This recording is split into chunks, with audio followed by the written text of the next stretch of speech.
Simon Peter, His Life and Its Lessons. Miscellaneous Writings, Book 3, by C. H. Mackintosh, Chapter 8. We have now to follow our beloved apostle into the darkest and most humbling scene in his entire history, a scene which we could hardly understand or account for if we did not know something of the infinite depths of divine grace on the one hand, and, on the other hand, of the terrible depths into which even a saint of God or an apostle of Christ is capable of plunging if not kept by divine power. It seems very wonderful to find on the page of inspiration the record of the fall of such an eminent servant of Christ as Simon Peter. We, in our wisdom, would judge it best to draw the curtain of silence over such an event. Not so the Holy Ghost. He has seen fit to tell us plainly of the errors, and failures, and sins, of such men as Abraham, Moses, David, Peter, and Paul, in order that we may learn holy records from such records, lessons of human frailty, lessons of divine grace, lessons full of solemn warning, and yet of most precious consolation and encouragement. We learn what we are, and we learn what God is. We learn that we cannot trust ourselves for a single moment, for, if not kept by grace, there is no depth of sin into which we are not capable of falling, but we learn to trust the eternal stability of that grace which has dealt with the erring ones and sinning ones of other days, and to lean with ever-growing confidence on the one who is the same yesterday, today, and forever. Not one of the four evangelists omits the fall of Peter. Let us open at Matthew 26, and when they had sung a hymn they went out into the Mount of Olives. Then says Jesus to them, All ye shall be offended because of me this night, for it written, I will smite the shepherd, and the sheep of the flock shall be scattered abroad. But after I am risen again I will go before you into Galilee. Peter answered and said to him, Though all shall be offended because of thee, yet will I never be offended. In these few words Peter lets out the real root of the whole matter. That root was self-confidence, alas! Alas! No uncommon root amongst us. We do not in the least question Peter's sincerity. We feel perfectly sure he meant all he said, and, further, that he had not the most remote idea of what he was about to do. He was ignorant of himself, and we generally find that ignorance and self-confidence go together. Self-knowledge destroys self-confidence. The more fully self is known, the more it must be distrusted. If Peter had known himself, known his tendencies and capabilities, he never would have uttered the words which we have just penned. But so full was he of self-confidence, that when his Lord told him expressly what he was about to do, he replied, Though I should die with thee, yet will I not deny thee.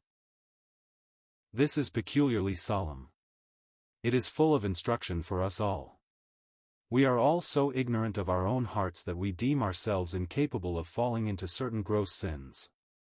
But we should, every one of us, bear in mind that if not kept each moment by the grace of God, we are capable of anything.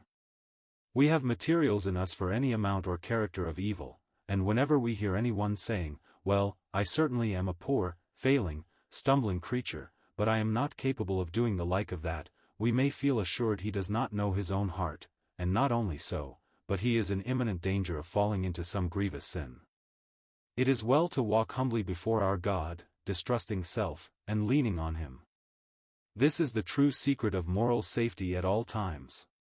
Had Peter realized this, it would have saved him his terrible downfall. But Peter was self-confident, and, as a consequence, he failed to watch and pray. This was another stage in his downward journey. Had he only felt his utter weakness, he would have sought for strength divine. He would have cast himself on God for grace to help in time of need. Look at the blessed Master. He, though God over all, blessed forever, yet being a man, having taken the place of the creature, and fully entering into his position, was agonizing in prayer while Peter was fast asleep. Yes, Peter slept in the Garden of Gethsemane while his Lord was passing through the deepest anguish he had yet tasted, though deeper still lay before him. Then comes Jesus with them to a place called Gethsemane, and says to the disciples, Sit ye here, while I go and pray yonder.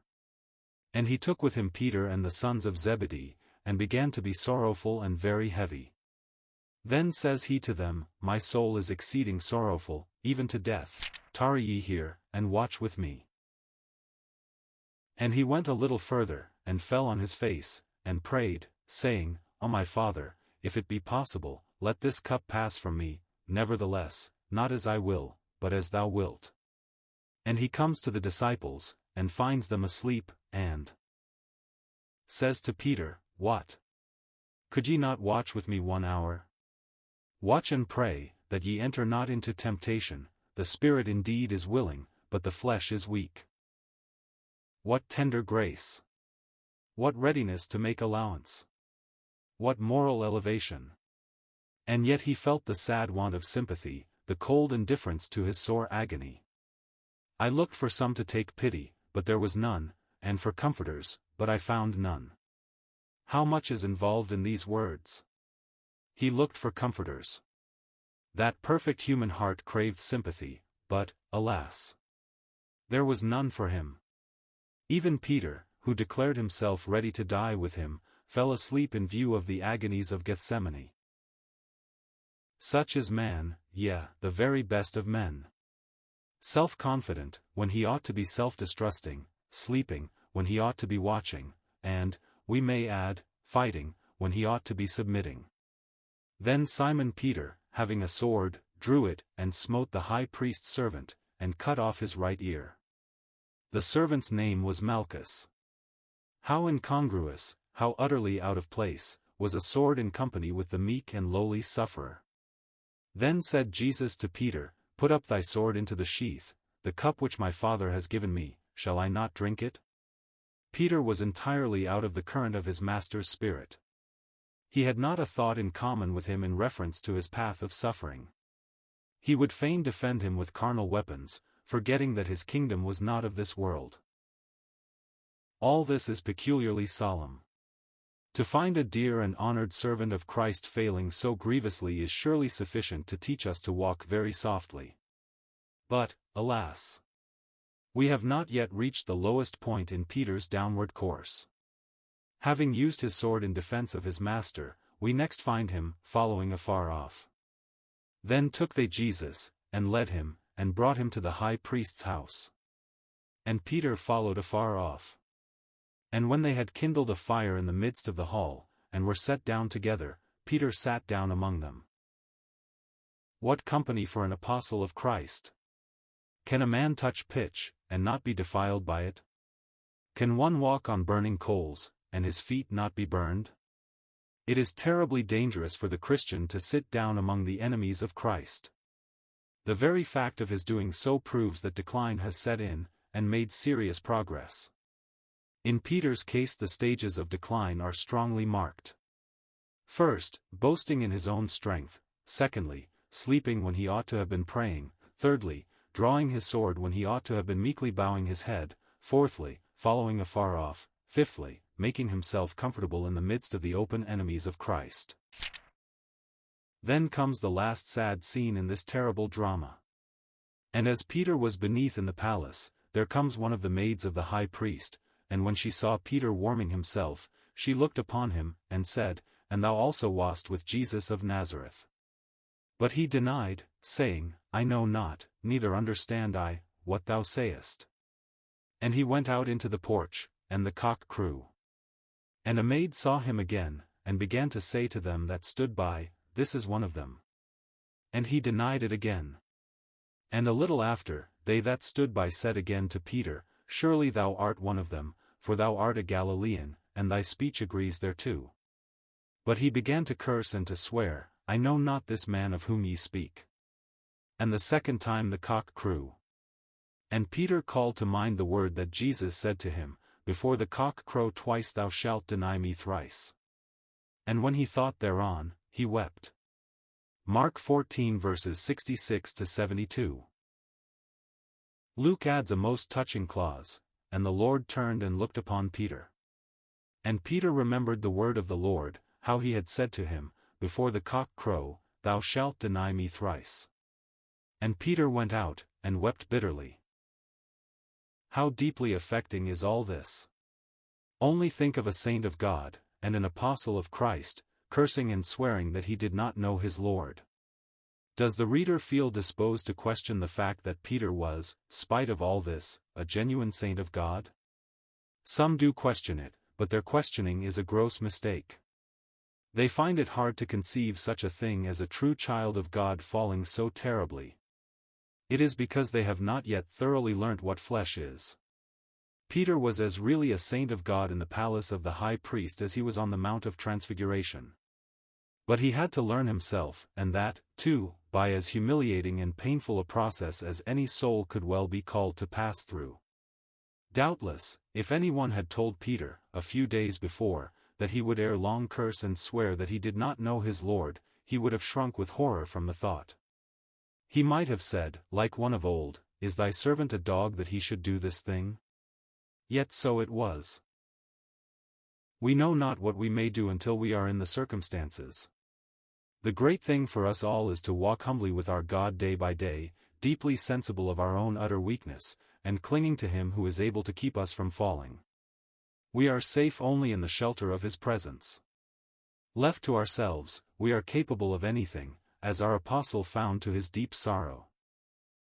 But the Lord was watching over His poor erring servant. He never lost sight of him for a single moment. He had His eye upon the whole process. The devil would have smashed the vessel in hopeless fragments if he could. But he could not. He was but an instrument in the divine hand to do a work for Peter which Peter had failed to do for himself. "Simon, Simon, behold, Satan has desired to have you, that he may sift you as wheat, but I have prayed for thee, that thy faith fail not, and when thou art converted, or restored, strengthen thy brethren." Here we are permitted to see the root of the matter. Peter needed to be sifted, and Satan was employed to do the work, just as in the case of Job, and the man in 1 Corinthians 5. It seems very wonderful, very mysterious, very solemn, that Satan should be so used. Yet so it is. God uses him for the destruction of the flesh. He cannot touch the spirit. That is eternally safe. But it is terrible work to get into Satan's sieve. Peter found it so, and so did Job, and so did that erring Corinthian. But oh, the grace of those words! "I have prayed for thee, not that he might not fall, but, having fallen, that his faith might not fail, his confidence might not give way." Nothing can surpass the grace that shines out here. The blessed one knew all that was to happen, the shameful denial, the cursing and swearing, and yet, "I have prayed for thee that thy faith fail not, that thy confidence in the eternal stability of my grace may not give way." Perfectly marvelous. And then, the power of that look. The Lord turned, and looked upon Peter. It was this that broke Peter's heart, and drew forth a flood of bitter, penitential tears.